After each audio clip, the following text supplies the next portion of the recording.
Hey, back for another video. I'm actually pre-filming this. This is also the fourth time I tried. Yeah, my card got full. But yeah, I'm just talking about the books I read this month along with the comics, which, it's gonna be a busy day today because, some volumes of comics I've not finished, because a lot of the times I read comics, I read them online in single issues, and read the issues that are collected in that respective volume. Yeah, there's some I'm not even finished with yet, and I have to read, like, several other issues today.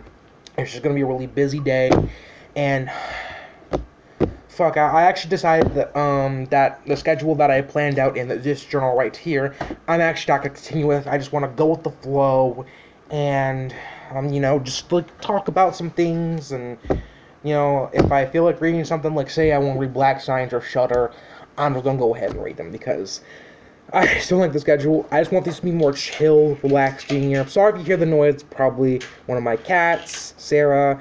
So yeah, let's just get into the books I read this month, because, this was quite a month.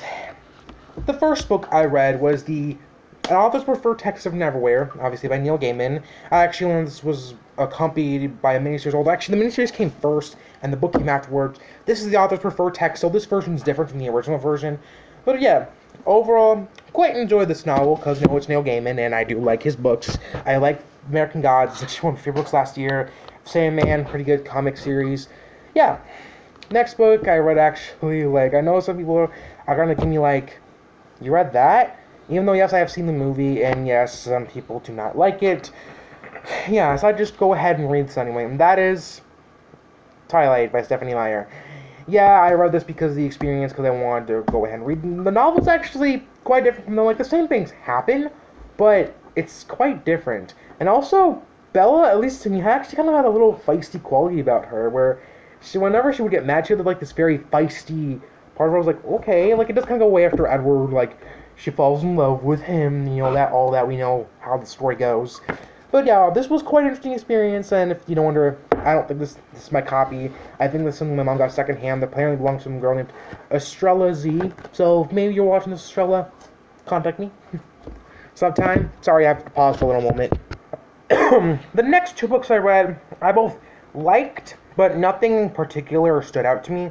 And both those books are When I Was the Greatest by Jason Reynolds and More Happy Than Not by Adam Silvera.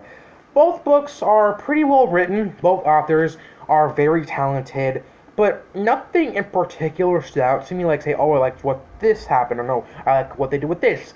Like, yeah, but they're not bad books. They're actually both pretty good, but nothing really stood out to me, but I would highly recommend them, especially if you're on, like, the whole, like, diversity kick that BookTube's been on, because, this book has a primarily African-American cast, written by a man of color, and this is, has a main character struggling with sexuality, and with other characters. The main character is Puerto Rican. I think he has like a boss who might be Middle Eastern. His name was Mohad.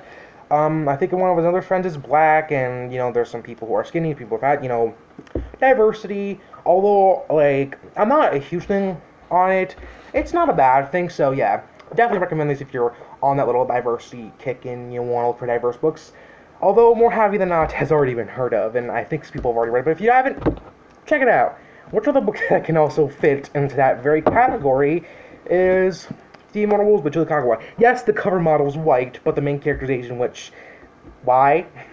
But that's another thing we can discuss any other time. But this was overall a quite interesting novel from Julie Kagawa. Nothing in particular also did not stand out to me, so yeah, there's that.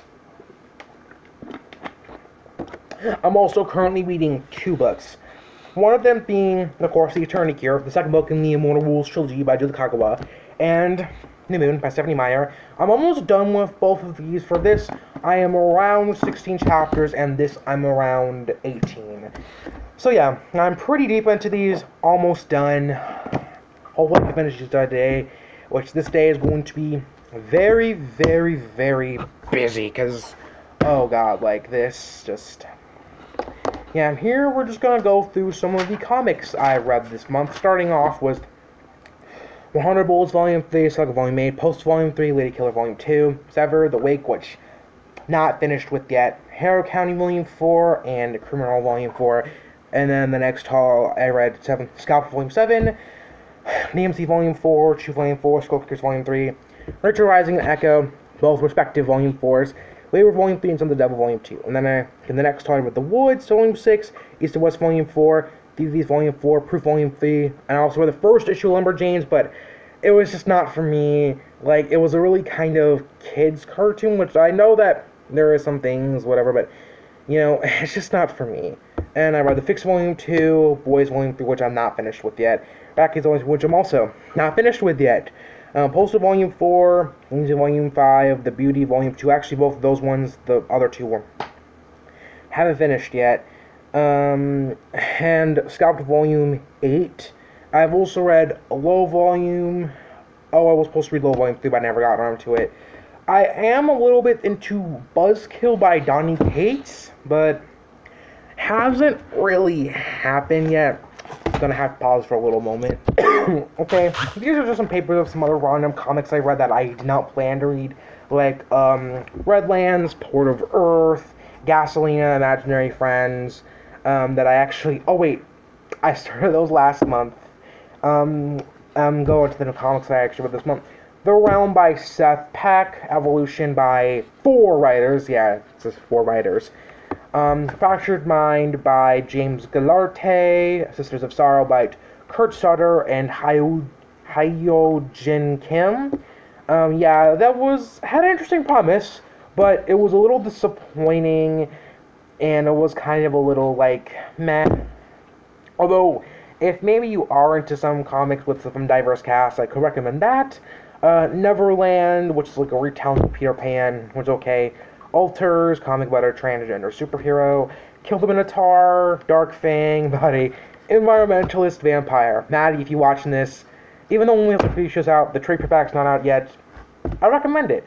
Ali's, a comic from a Russian publisher, and Eternal Empire from Jonathan Luna and Sarah Vaughn. Some other random comics I read this month are Phonogram Volume 1, Loose Ends, Jacked, which I really enjoyed, Ultra, which I just finished up, pretty decent, The Sword, Volume 1, very interesting, Wanted, not finished with yet, and Sea of Red, which is pretty interesting as well. I'm gonna have to pause for another moment. The last one is Essex County by Jeff Lemire. Overall, I was kind of a little disappointed because I didn't love it. Like, it wasn't terrible. It was still pretty good, but I don't know. I just wasn't emotionally impacted as I wanted to be.